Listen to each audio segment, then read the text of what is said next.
Rhyme and Reason Project Youth Connect kan lo lom le vek chewa tun truma hian Youth Connect Fianrial Fakna hun kan hmang ho le don ani tun truma kabula ron thu hi Lalliansanga ania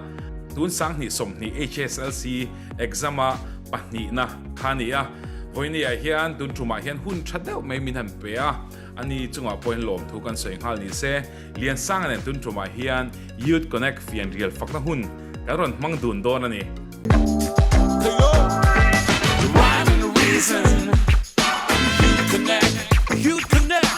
Lalliansanga I ming pum te I veng te nu le pa te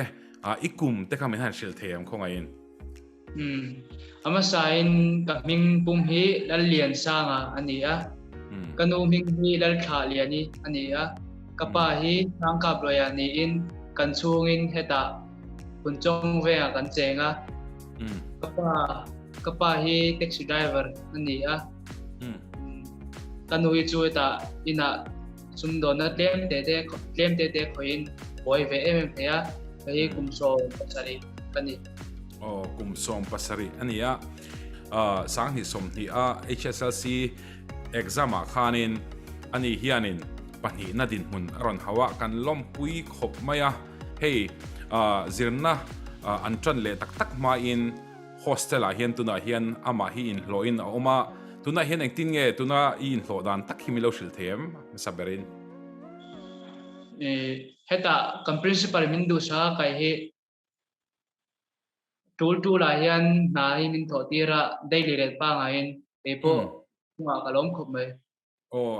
khoi school chok ngei ni kha men shil ta cha RL school chaltlang rom venga om RL school chaltlang rom venga a omani in principal poti thalhe me tiro ti chuan ni le ti zong hen kal taila zo na te po inopen lai tangin le kha hi I thiam thei thin reng em le kha thiam thei chi ni em ka van ya kai Pathian in kai hroi boka ka hiat thei at chan tira tang khan nursery tang khan top thia lang thau he char kani ani tak chu iwan nei hle me athiam thei chi tak ni shim poni chu chuan I chung ten eng tin ngen fui thin che I zirna konga te hian an pui dan che pon yang chu milo shil ta che ai tet lai tanga au savak lawa seilian kan ni boka kanu hian kan din ni mi thiat chian tira chu chuan keimah hian thui a thilna sa ma aman thelo ma se kan din mun ka hiat chian wangin ke point tan kala ve ni din mun hriat chian ti lai kha apoi mo le mai tro kan din mun ti lai tak kha nia apoi mo topa I subject to I berle nuamiti ber enge achan te tang han kai chu social studies a hian katuya ei ni han kai hoi te len siam te kan tiang lampang kha tihmi kania tuba ka GK lampang poi kai chu ka subject tu zo ani ani tak chu ani le tun truma khanin hei letter mu nai inem vanai thak takin all subject a letter ka mu ve khaya varo pui ve tro a subject zong a letter mu kim vekani ti chuan ni le thil pakhat che Pahnihna nia pakhat nan oma eng poni se kha chu nia van duai khani ve to ni khalaya kha chuan top 3 a phei kha chuan eng mo ho te a khanin imma khain hlawkna khani to wa heta chen enge I feeling sakha entinan pakhat na kalau ni lawa te ril ru na ngoi nge ni a lom tak nge ni Pahnihna ni kha khala kha milo shil the ama sain kem kan soi bel du chu pol song heta parstra ma khan pakhat na ni tura kain ring to a ma se Pahnihna ka ni ta hlawk mai a kami tum kha karil ru na le to ga ma se to pa kain hre chu ka kha setena ruwa man na mai ti karet kan yam ama Pathian nakatanga min hlat theinan depression kha min beta mai kha ta setena min baina ni ti in kami kha pom thiama ai thaso ka imbo sai turin kan zir chho muk mu ba ni chuan tuna edin mun Pahnihna HSLC kan ni ta hlau maya he katan chon apui to hrim ara pui to lo to adang ka lo anih chu setana beina itilai takhania keimahni chana nia lung oi lo hi hlawm troi ti vem helai taka hian isoing do che khan depression te pokhai nei pha ta thei to bin in tang chho le tun din mun in tang in thleng khania ani le result chuani soilokang result chuani khan ithin kha phu ve deb don ta ni chiang sa rang maya chan chu pakhat na kan ni ngem emo kan ni lo ngem ti te top 10 a top 3 a khoi zok nge kala nang ti te pokhari ru khan lang ve don chianga ta takhan engtin nge result chuani le I chung te reaction khamil shil khal thei bokem is I principle in school te poneng chumo cái chu top 10 là han tiếng kha lao in ring em lawa mà sẽ cần về nga papakat hian top 10 na iping don ti jing kara miron hela ipo karil rute chun ka beisei ya mà sẽ ka beisei sangam lawa mà sẽ result chuak tia ka chu kan chung chu kan zuang ani mai kan ao mai school chung chang a han lut lokila hey tonight school lu na RL school hantia heta hian eng tikatang nge lu a tin in zertir tu te tin in principal chung chang te pokha du min han shil da che RL school a hian pol ko atang han kalutana teacher te an strict view don mo ka ti lain an lo ne lo ma an fela student te min za thiama kaini point kan za thiama borua education a borua ka kha anung bi ka tin chu ba ka hey teacher thane mai tak tak an tama chu ba ka kan palian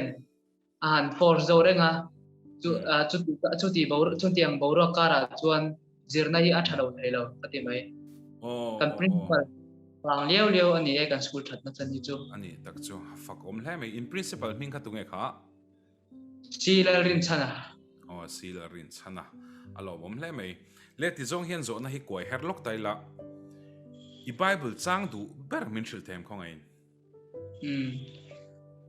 ka bible chang du ber chu thu fing te bung thum changa tanga chang sari ka ithin lung zong zong mel paring la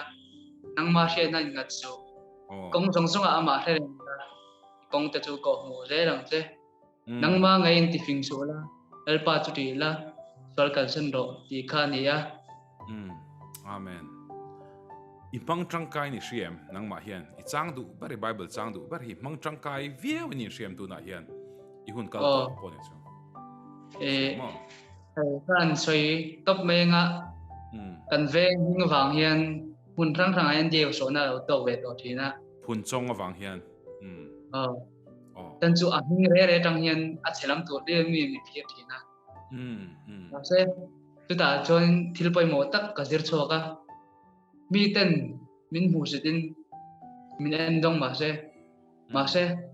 hita chung lam pangkha ring ni la to dang ru kha badon boi ngai lo ka ka zir choka ma ni shiat na le mi te min ngai da na khan in hatlovin tro khala kha poi mo khop mai kum song pasarini atuna hian social media tunline lar ema lar khop mai he tuna pokan mang chho me ka atangkai na te tangkai lo na te potam me ya chuta chon hei hobby sang hi om ve ni games te hi khel ngayem tin Facebook IG ti te Twitter ti te hi mang ve ngayem khang ta khamin han shil ta latin I hobby hi enge ni ti khamelo shil da che pokina ka van nei le na cho kanui astrika pol so pa di ma jong ka chu phone khoi kha phal lo re a chu chuan kan tai huai khop mai account social media pe en tin mo account hi nei shim em ni le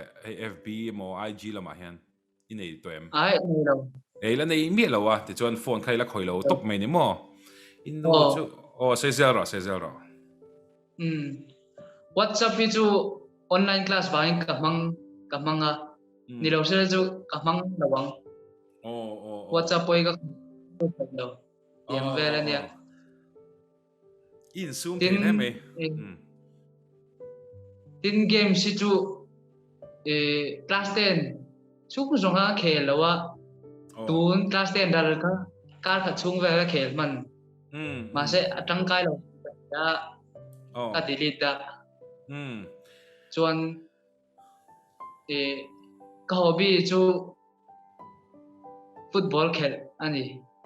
than ti kla ke nom ko tu than ti kla ke thadon tuk tlat than ti tlak nen mo kha mentally khan mental health lama puina sadon bok che khami shim po khan ani le football a chuan eng club ngei tran ber Barcelona mo ani le ani chuanin Messi nge Ronaldo ti chu aba phur om to ve tiro ani chuan tu ngei player du ber niang chiang reng viawa Messi khan ni kha ngai tlat to ka ta khan engpon ni sen ni chinai thil sai kha awan poimo inu kha ni strict veng rengai tia inu thui oi theina kha poimo khop mai nu thu oi hi alo lu em ani ti chianga tun truma hian youth connect min thlir saktu te heta po hian kan hria da tha hei Lalliansanga Pahnihna ni theina chan chu anu thu oi wangin hei hi ani pakhat ber me ani pakhata achan chu ichina soeng khan anu in phone nei ala phal lawa chu wang chuan high school a chu ma chu phone kha khoi lo top mai ni chu wang chun tun din mun te po hi ron thleng theya tin ama a discipline nei tha em ani ti pokan tha thei boka a om hle mei phu ngoi ni hitro ti chuan ni le tong trai no huni man thin dan min thil them tong trai nei tin nge man thin a chang le Fianrial te poka ti theng chu quite time te po mo tin nge man thin trong trai này chú nên tin cam hành đàn ba ngày rèn đi khát đào vây nga chú các schedule ba ngày này ai tầm mấy mỏ ai chơi mấy mỏ các trong trai ngày đâu kami khá constant anh em chuan Indonesia lệ chọn như sao thì lang puin mani tên phiền để luôn các bạn trình Ivan ihuni just here mashim shimni chutero ina ani le hostelia in online pon chu tiang chuan en mi kal reng mai entimati arukin ka mang thin arukin Fianrial mang thin mo tlemin nia engbo in nge ni thian te mit me han ven na deuh te po khalo om deuh mai thiana in nang ni angkuma phei ka chuan a om kho mai fel hle mai kan van ngai sang tak che Fianrial huni man dan chu Saturday le Sunday a kha ni lo mang thina dangai chuan voili voinga a khan tong trai na kha ni ti ni nei thin ang khan ta a thale mai ti chuan ni le enge zir zele tum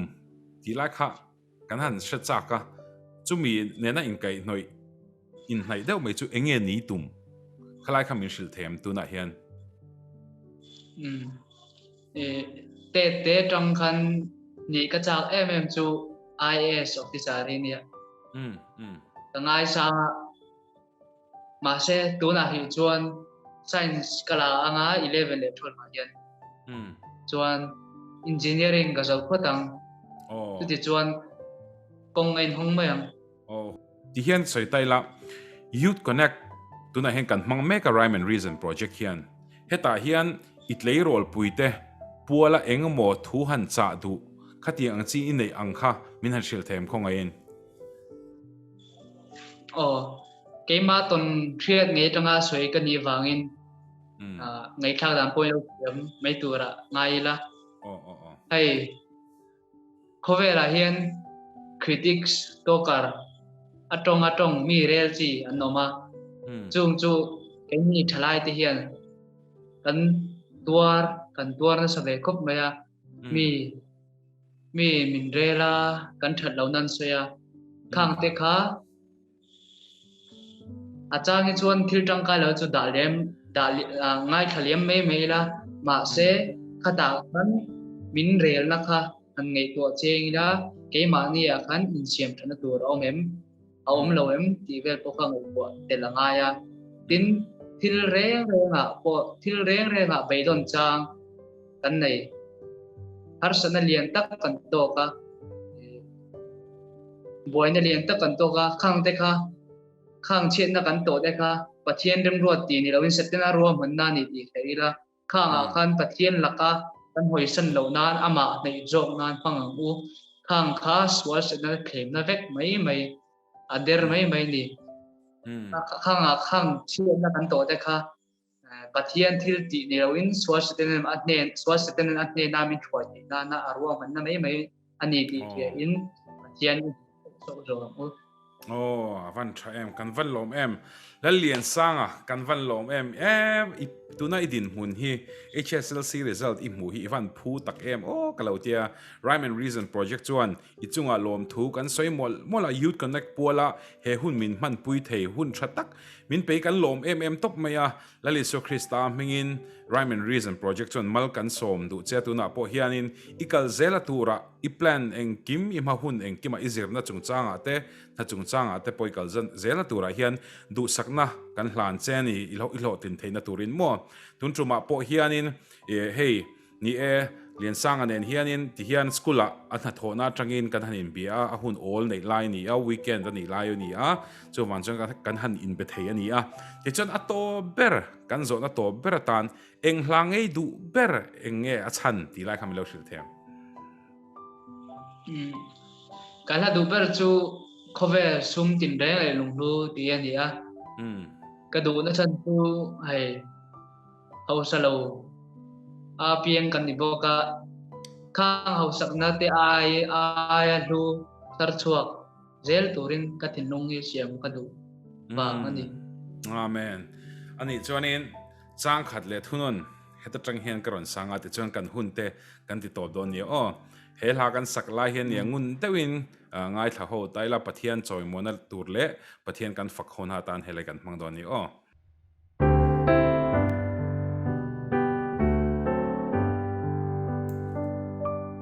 Khô vel sum tin reng le lung thu